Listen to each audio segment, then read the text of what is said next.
Hey guys, and welcome back to part 2 of my most anticipated reads for 2025. Look a little bit more put together this time. My hair is actually dry. But as I said, I have been really busy opening my own bar, so I'm filming these very, very early in my day, and I'm not 100% ready. I'm actually still in my jammies, but I really wanted to get this video up because I have 10 more books for you guys that I am so excited to read in 2025. I think I have my first repeated author on this list because there's several authors that I love who are releasing multiple books this year. We're going to talk about all of them.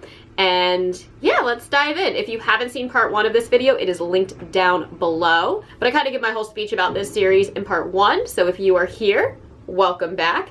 If you just joined us, definitely check out part 1 for another 10 set of books. Part 3 will be on the way very, very soon. So I am reading most of these premises from Goodreads. Some don't have anything on Goodreads yet. So I got them directly from the publisher. But yeah, let's dive in and see what we have. And first up, we have from one of my favorite authors, Anya Ahlborn, her latest release, The Unseen, which will be out in August 19th of 2025. Now, on my list last year, I mentioned that Anya Ahlborn was releasing a novel called The Good and Joyful Things. It was a limited edition, like $300 printing, exclusive to Sundowners Press. So I never picked that up because I didn't really want to pay that much money for a book that I've never read before, even though I love Anya Ahlborn. That will be coming out eventually. In like paperback for like the masses. I don't know when though. She's posted about it. She did say it would take a while to get from the exclusive deal that she had with Sundowners to just a general release. That might be in 2025. I don't know. But this one is confirmed coming out in 2025. And the premise for this one, I have not read this yet, is a terrifying new novel from the best-selling horror book talk sensation Anya Ahlborn. Didn't know that, but she deserves that. The acclaimed author of the modern classic Brother, my favorite, hailed as a writer of some of the most promising horror I've encountered in years. Anya Ahlborn delivers a novel that pushes the boundaries of horror into a new realm. Isla Hansen, a mother reeling from a devastating loss, is beside herself when a mysteriously orphaned child appears on the outskirts of the Hansens' secluded Colorado property. Although strange and unexplainable, the child's presence breathes new life into Isla. But as the child settles in, Isla's husband, Luke, that might be Isla. Like Isla Fisher. My bad, guys. Her husband, Luke, and their 5 children notice peculiarities that hint at something far beyond the ordinary. Anomalies that challenge the very fabric of reality itself. The tension within the Hansen household grows, and with it, the sense that there is something very wrong with the new kid in the house. The Unseen is a haunting tale that walks the line between the familiar and the unknown, drawing us into a chilling narrative where reality itself feels out of reach. If you have never read Anya Ahlborn before, she is one of my favorite authors, and what she does is write borderline extreme horror, but it is always centered around the family unit and the concept of familial ties. I love that that is her thing. She does it so well. Dare I say she's the best at it. And always finds a new way to dissect what it means to have close loved ones. I'm very excited for this. I was bummed that I wasn't able to read her release last year. Really hoping I can get my hands on it eventually, but we have this, and it is coming out very soon. Only have to wait until August, so 8 months away, but still, it's happening. It's happening. All right, next up, we have The Long, Low Whistle by Laurel Hightower. Now, I'm excited about this book for 2 reasons. This is coming out on November 4th, but it is, one, Laurel Hightower, who I enjoy her writing. Silent Key I thought was really interesting, and I really enjoyed Below, which is a novella about Mothman. Love me some Mothman. And then she had last year The Day of the Door, which I didn't love, but I definitely didn't hate by any means. I do like her writing style, and I always want to pick things up from her. But this is going to be part of the Killer VHS series. And I've talked about this a little bit on my channel over the last year. Killer VHS series is released by Shortwave Publishing. I read 3 of the novels that they've released. Melonhead Mayhem, which is a really goofy, campy, like, creature feature. And then Candy Cane Kills and Candy Cane Kills Again by Brian McCauley. They're all part of this kind of old school, like, throwback style book series, kind of like Goosebumps. They don't need to be read in any particular order, really. I mean, Candy Cane and Candy Cane 2 should be read in order. But they always focus around things that happen with recordings.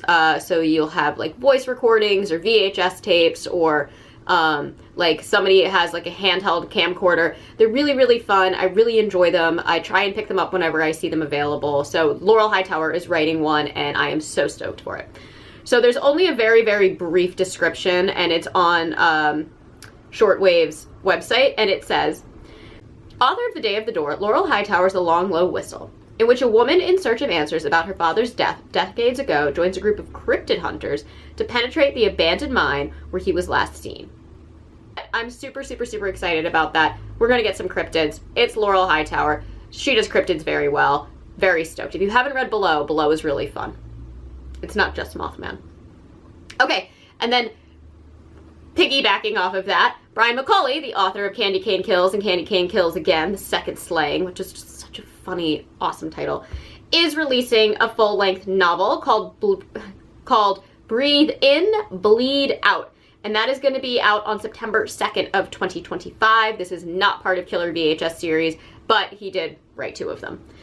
So the premise for this one is, it's a midsummer night's scream in this thriller set at a remote, tech-free healing retreat from author Prynne McCauley.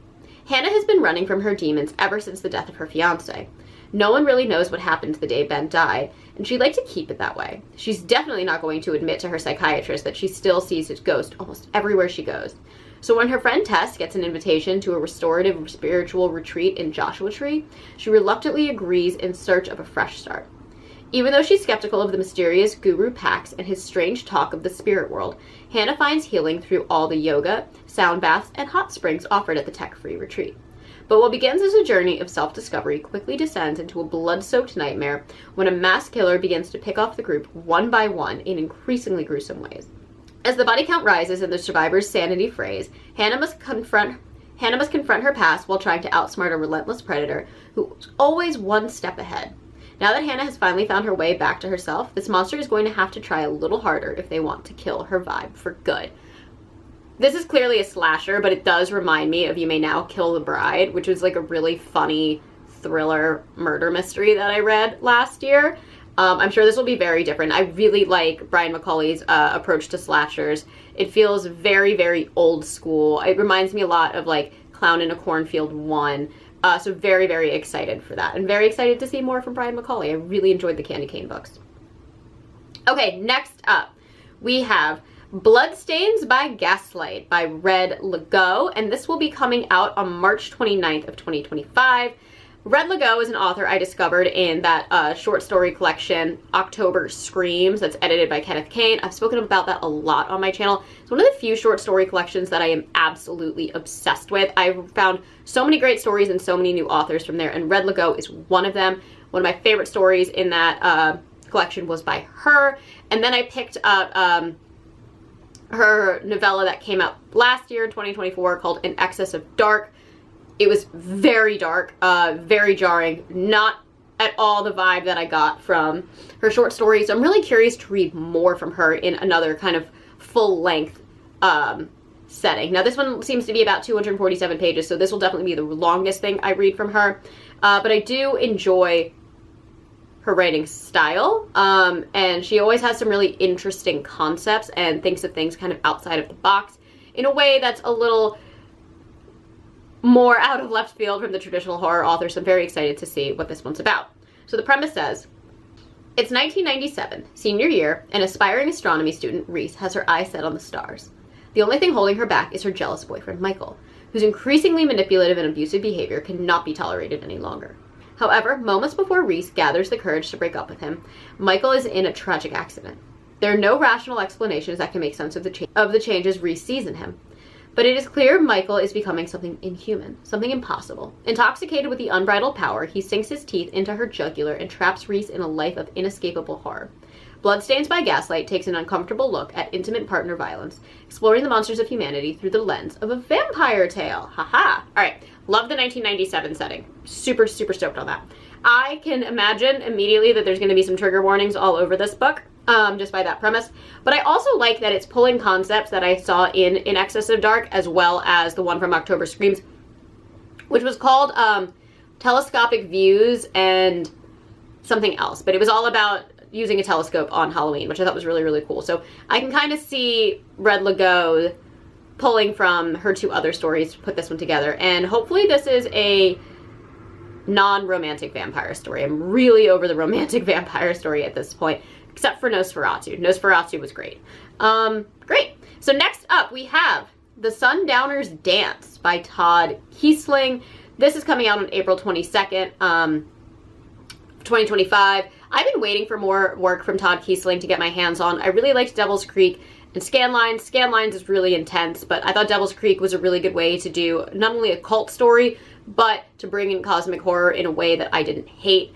If you've never been on my channel before, I am not a big fan of cosmic horror. I'm sorry. I don't think it's always done in a satisfying way to the type of narratives that I enjoy, but I do like how Todd Keisling does it. So this one has a very, very short description. It says, in The Sundowners Dance, an elderly widower relocates to a retirement community and discovers his new neighbors are worshipping a meteorite. Todd Keisling's latest novel, pitched as Cocoon Meets the Color Out of Space, is filled with grief, odd neighbors, and cosmic horrors. Okay, so there we go. Cosmic horrors, culty, very much like Devil's Creek, but the premise seems a little bit different. Excited for that. Excited. I do really enjoy Todd Keisling's writing, and I haven't read something from him in quite a bit. Next up, The Nightbirds by Christopher Golden. Now, this will be coming out on May 6th of 2025. I enjoy Christopher Golden. I really, really liked All Hallows. It's probably my favorite thing that I've read from him. Some of his other releases, House of Last Resort, beautiful setting, interesting concept, didn't really fully work for me. And then Road of Bones, I did really enjoy. That is a great winter isolation horror trapped in your car. So I do really quite enjoy Christopher Golden. I'm excited for this release. Here's a really, really lengthy description about The Nightbirds. And it says, the next gripping atmospheric horror novel from New York Times bestselling author Christopher Golden, set in a deteriorated, half-sunken freighter ship off the coast of Galveston, Texas. Charlie Book and Ruby Cahill have history. After their love ended in heartbreak, they never expected to see each other again. But when terror enters Ruby's life, Charlie Book is the only safe harbor she can believe in. In his work for the Texas Parks and Wildlife Department, Book has been living abroad and studying the Christabel, a 19th century freighter that lies half-sunken in Gulf waters, just off the shore of Galveston. Over many years, a massive forest of mangrove trees has grown up through the deck of the ship, creating a startlingly beautiful enigma Book calls the floating forest, full of birds, crabs, and snakes. Though a powerful storm churns through the Gulf, Book intends to sleep on board as usual. But when he arrives at the dock preparing to motor out to the Christabel, he's stunned to find Ruby there waiting for him. And Ruby's not alone. With her are a mysterious, terrified woman named Joanna and an infant child. They need Book to hide them safely aboard the Christabel while they're on the run. Only it isn't the police who are after them. It's the coven of witches Joanna has fled, stealing away the helpless infant for whom they had hideous plans for. Or so Joanna claims. It's lunacy. Book wants nothing to do with it, but after the way he and Ruby ended things and the unspoken pain between them, he can't refuse. Yet even as he brings them out to the ruined ship and its floating forest, back in Galveston there are shadowed figures out in the storm, sniffing the air like bloodhounds, and despite the worsening wind and rain, the night birds are flying, scouring the coastline as if searching for their prey. That took an unexpected turn while I was reading that. Did not expect it to go in the witch direction. I'm also very interested in the setting. Not necessarily the magical forest on the water, but Galveston, Texas. A lot of really insane crimes have happened there, and it's almost like I've always kind of felt like there was like a cosmic dark hole in that town. I'm really sorry if you're from there. This is just from my knowledge of true crime. So choosing that particular setting I think is also going to be really, really interesting. So definitely piqued my interest with this concept, and who doesn't love a witchy novel? I have a feeling birds are going to be very, very, very relevant in it. All right, next up, we have The Man Made of Smoke by Alex North. This is coming out on May 13th. Now, Alex North, I believe, wrote The Whisper Man. The Whisper Man, which I really, really enjoyed. I have yet to read anything else by him, and just not for any particular reason. I just haven't gotten around to it, but I did really enjoy The Whisper Man, and so I definitely want to read more from him, and I know that this is going to be probably like not true crimey, but like serial killery, so let's read this. Oh, yeah, it is. The latest gripping serial killer from the New York Times bestselling author Alex North. Dan Garvey's life has been haunted by the crime he witnessed as a child, narrowly escaping an encounter with a notorious serial killer. He has dedicated his life to becoming a criminal profiler, eager to seek justice for innocent victims. So when his father passes away under suspicious circumstances, Dan revisits his small island community, determined to uncover the truth about his death. Is it possible that the monster he remembers from his childhood nightmares has returned after all these years? With his signature shock and suspense, Alex North brings us The Man Made of Smoke. In turn emotional, introspective, and utterly terrifying, this is a story of fathers and sons, shadows and secrets, and the fight we all face to escape the trauma of the past. I love a good, mystery thriller. It's something that, it's probably the second most read genre on my channel. Again, I'm almost exclusively horror, but I love a good mystery thriller. So definitely excited to read this. All right, next up, we have my first repeat author. And this is the second release that is coming out from Philip Fracassi. In the first video, I had The Third Rule of Time Travel, I believe is what it was called. And now we're going to be talking about D7. Now, this will be coming out on May 27th. This is also part of Shortwave, so I actually wonder if maybe it's a killer VHS tape, but I don't think so. And there's a very, very small premise on this one. It says, a haunted jukebox and an out-of-the-way dive bar not only lures patrons, but it doesn't allow them to leave. This haunting novelette comes from the author of the novels Don't Let Them Get You Down, A Child Alone with Strangers, Gothic, and Boys in the Valley. Nobody is safe in a Fracassi story. Oh, I haven't read Don't Let Them Get You Down. Actually, don't even know if I know about that book. Love the concept of a haunted jukebox. I've heard Philip Fracassi really shines when he writes short fiction. The only thing I've read from him that was short fiction was that October Screams collection. He had a short story in there that I did enjoy, but excited for this. Very excited for this. And I love a D7. That's got to be the combination for a song in the jukebox. That's really cool. Okay, next up, I have to put this on the list, obviously. We have Never Flinch by Stephen King. Now, this is Holly Gibney number 4, so the 4th story in that series. And it is out on May 27th. Now, I say 4th story because The Outsider was a Holly book. If It Bleeds was a short story collection that had a long short story in it about Holly. Then he released the novel Holly, which I still have yet to read. And then we have Never Flinch. So I definitely have to read Holly before I read Never Flinch because I haven't read it yet. But I'm going to read the premise. I hope there's no spoilers for Holly in here, or The Outsider, or If It Bleeds, or the entirety of the Mr. Mercedes series, but I feel like Stephen King's really good about not doing that, and I feel like a lot of them tend to be standalone stories, apart from the Mercedes series. But let's read this. When the Buckeye City Police Department receives a disturbing letter from a person threatening to kill 13 innocents and 1 guilty in an act of atonement for the needless death of an innocent man, Detective Izzy Janes has no idea what to think. Are 14 citizens about to be slaughtered in an unhinged act of retribution? As the investigation unfolds, Izzy realizes that the letter writer is deadly serious, and she turns to her friend Holly Gibney for help. Meanwhile, controversial and outspoken women's rights activist Kate McKay, is embarking on a multi-state lecture tour drawing packed venues of both fans and detractors. Someone who vehemently opposes Kate's message of female empowerment is targeting her and disrupting her events. At first, no one is hurt, but the stalker is growing bolder, and Holly is hired to be Kate's bodyguard, challenging tasks with a headstrong employer and a determined adversary driven by wrath and his belief in his own righteousness. Featuring a riveting cast of characters both old and new, including world-famous gospel singer Sista Bessie and an unforgettable villain addicted to murder, these twin narratives converge in a chilling and spectacular conclusion, a feat of storytelling only Stephen King could pull off, thrilling, wildly fun, and outrageously engrossing. Never Flinch is one of King's richest and most propulsive novels. Okay, cool. I don't hate the Holly Gibney series by any mean. I do like her as a character, and I'm very happy that Stephen King has found a character he loves writing about so much. Again, I do have to catch up and read Holly, but I will definitely get to this at some point. Okay, next up we have The Bachelorette Party by Camilla Sten. Now this is coming out on June 10th.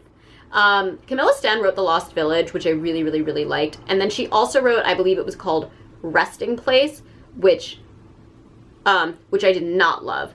I believe Camilla Sten is Swedish, I think. So her books are translated. So definitely there's sometimes